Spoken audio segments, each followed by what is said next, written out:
সুপ্রিয় দর্শক, আসসালামু আলাইকুম। এআর ফুডে আপনাদের সবাইকে স্বাগতম।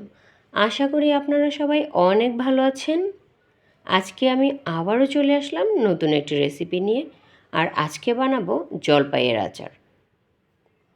এখন জলপাইয়ের সিজন।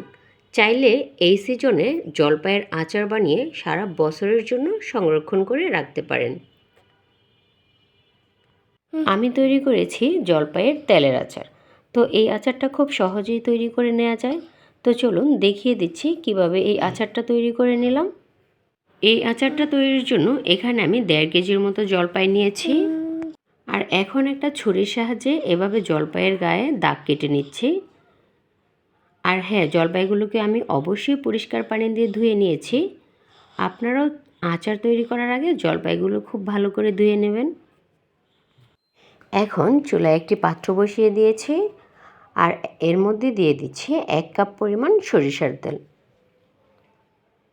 তো এখন অপেক্ষা করছি তেলটা ভালোভাবে গরম হওয়ার জন্য।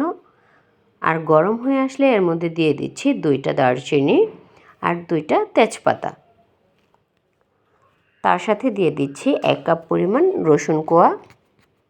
তো এগুলোকে একটু হালকা নেড়েচেড়ে ভেজে নেব। ভাজা হয়ে আসলে এর মধ্যে অ্যাড করে দিচ্ছি 1 চা চামচ পরিমাণ আদা রসুন বাটা, 2 চা চামচ পরিমাণ মরিচের গুঁড়া, 1 চা চামচ পরিমাণ হলুদের গুঁড়া। মশলাগুলোকে এখন কিছুক্ষণ কষিয়ে নেব। তো ভালোভাবে কষানো হয়ে গেলে এর মধ্যে অ্যাড করে দেব 1/3 কাপ সরিষা বাটা। তো আবারও সব কিছু একসাথে নেড়েচেড়ে খুব ভালো করে কষিয়ে নেব। তো মশলাটা ভালোভাবে কষানো হয়ে গেছে। এখন এর মধ্যে জলপাইগুলো অ্যাড করে দিচ্ছি। সবগুলো জলপাই দেওয়া হয়ে গেলে এখন এগুলোকে নেড়েচেড়ে মশলার সাথে ভালোভাবে মিশিয়ে নেব, যেন সবগুলো জলপাইয়ের গায়ে মশলাটা ভালোভাবে লেগে যায়। আর মেশানো হয়ে গেলে একটা ঢাকনা দিয়ে ঢেকে দেব। তো ঢাকনা দিয়ে কিছুক্ষণ ঢেকে দেওয়ার পর আবারও ঢাকনাটা উঠিয়ে হালকা একটু নেড়েচেড়ে নেব। তারপর আবারও ঢাকনা দিয়ে ঢেকে দেব। তো এভাবে ঢাকনা দিয়ে ঢেকে নেড়েচেড়ে ভালোভাবে কষিয়ে নেব যেন জলপাইটা সিদ্ধ হয়ে যায়। তো এ পর্যায়ে কিন্তু জলপাইটা প্রায় 80% মতো সিদ্ধ হয়ে গেছে। আর এখন এর মধ্যে আমি অ্যাড করে দেব 1/2 কাপ পরিমাণ চিনি। এখন সব কিছু একসাথে ভালোভাবে নেড়েচেড়ে মিশিয়ে নিচ্ছি। তো চিনিটা পুরোপুরি গলে গিয়ে এখানে কিন্তু অনেকটাই পানি বেরিয়েছে। আর জাল করে আমি সেই পানিগুলো শুকিয়ে নিয়েছি।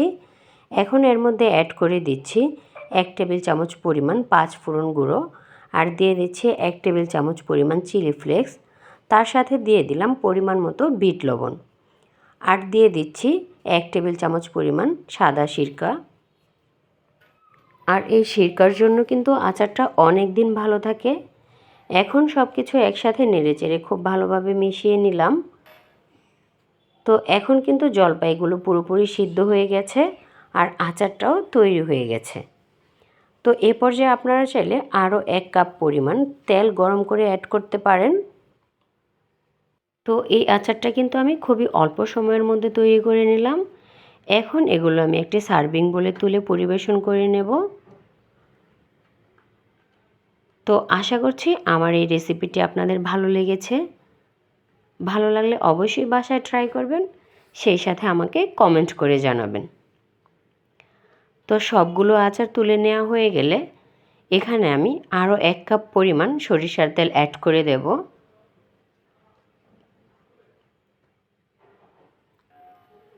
তো যারা এখনও আমার চ্যানেলটি সাবস্ক্রাইব করেনি তারা প্লিজ সাবস্ক্রাইব করে দেবেন।